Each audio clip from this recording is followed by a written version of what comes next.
ইমাম সাহেব মসজিদে চাকরি নিয়েছে। চাকরি নেওয়ার পরে তিনি প্রথম জুমায় চিন্তা করলেন যে আজকে আমি একটা আলোচনা করব, সুন্দর একটা আলোচনা। সেটা হলো সুদ সম্পর্কে আলোচনা করেছেন। কি সম্পর্কে? সুদ সম্পর্কে ইমাম সাহেব যখন আলোচনা করলেন তখন সবাই মহা খুশি।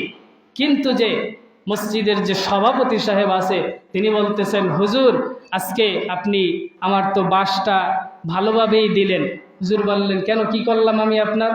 বললেন, আমি যে সুদের ব্যবসা করি এলাকার সবাই জানে, কিন্তু ক্ষমতার বল খাটিয়ে মোটামুটি আমি মসজিদের সভাপতিতে এতদিন টিকিয়ে রেখেছি, কিন্তু আজকে যা করলেন আমার সভাপতিত্ব আর তো মনে হয় থাকবে না। কারণ আমি হলো টাকা ছেড়ে দিই, ওখান থেকে শুধু টাকা আসতে থাকে, সুদের ব্যবসা করি আমি। সভাপতি সাহেব বলতেছে, হুজুর আপনার চাকরি আর নেই, আপনাকে আমরা রাখবো না। হুজুর বললেন, আচ্ছা ঠিক আছে।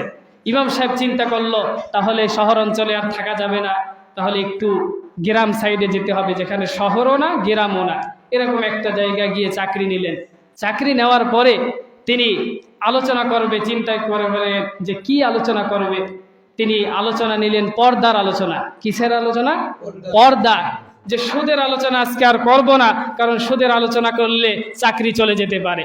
পর্দার আলোচনা যখন করলেন তখন সবাই মহা খুশি, কিন্তু ক্যাশিয়ার সাহেব তিনি নামাজ শেষ করে বললেন, হুজুর আপনি পর্দার আলোচনা করলেন, সবাই তো খুশি, কিন্তু আমার তো বাস হয়ে গেল, কারণ আমার বউ বেরাকে চাকরি করে। এই কথা তো সবাই জানে, আমার বউ তো বেপর্দায় সারাদিন পুরুষদের সাথে ওঠা বসা করে, চলাফেরা করে। আর এই আলোচনা যেহেতু করেছেন, আমার পথ তো মনে হয় থাকবে না। আমি আপনাকে টাকা দেব কেশিয়া, আর আমার বিরুদ্ধেই প্রথম দিন ওয়াজ করলেন, আপনার চাকরি নাই। কি বলল? আপনার চাকরি নাই। এবার চিন্তা করলেন মহাবিপদ, কি আলোচনা করব। তৃতীয় দিন একদম গ্রাম অঞ্চলে চলে গিয়ে একটা চাকরি নিলেন।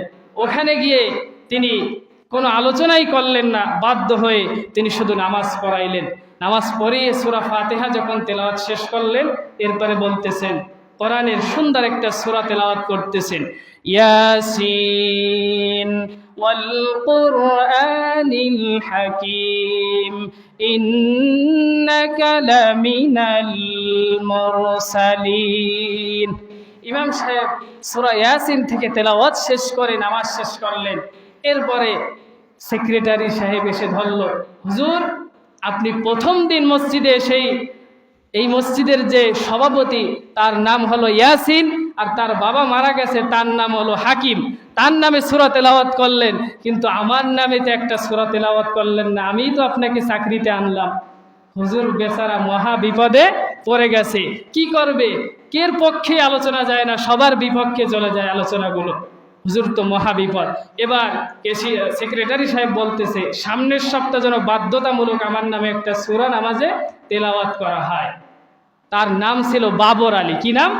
বাবর আলী। এখন বাবর আলী নামে তো কোনো সূরা কোরআন শরীফে নাই। হুজুর বিপদে পড়ে গেলেন। সূরা ফাতিহা পড়ার পরে পরের সপ্তাহে চিন্তা করতেছেন, আল্লাহ দয়া করে তুমি একটা সূরার ব্যবস্থা করে দাও, না হলে তো আমার চাকরি থাকবে না। এবার ইমাম সাহেব বলতেছেন যে, সুন্দর করে টান দিয়ে বলতেছেন, ইয়া বাবর আনকা কালবুন ওয়া আবুকা খিনজির ওয়া জাদ্দুকা হিমার ফাইন্নাকা জাহিল। এত সুন্দর করে টান দিয়েছেন, টান দেওয়ার চলে পিছন থেকে সেক্রেটারি সাহেব বলতেছে, আল্লাহু আকবার। অর্থ তো কিছুই জানে না।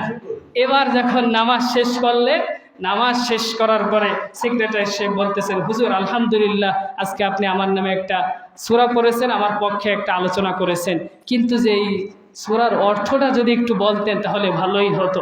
এবার ইমাম সাহেব বলতেছে, হে বাবর, নিশ্চয়ই তুই কুকুর, তোর বাবা শুকুর, তোর দাদা গাধা, তোর 14 গোষ্ঠী মুরুক্ষর দল। ইমাম সাহেবের চাকরি কি আর আছে?